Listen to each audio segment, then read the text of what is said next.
Naitwa Joshua Hassan Shimiu, ni kada mtiifu wa chama chetu cha Mapinduzi, lakini ni mjumbe wa mkutano mkuu wa taifa kutokea wilaya ya Sengerema. Leo tarehe 2 nimeamua kufika kwenye ofisi ya chama kuchukua fomu kwa dhamira ya kugombea ubunge jimbo la Sengerema.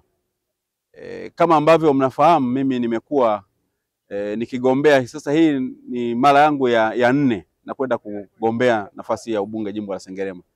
Ni matumaini yangu kwamba endapo vikao vitafanya kazi yake na hatimaye jina langu likarudi, nitakuwa ni mmoja miongoni mwa wale ambao nitakwenda kuomba ridhaa kwa wanachama wa CCM. Mimi naomba ieleweke kwamba kupitia katiba mimi nimetimiza wajibu wangu wa kuchagua na kuchaguliwa. Mimi kama mwanachama mtiifu wa chama chetu cha Mapinduzi nimeamua leo kutimiza wajibu wangu wa kuja kuchukua fomu ili niombe ridhaa ya kuteuliwa na baadaye kuchaguliwa.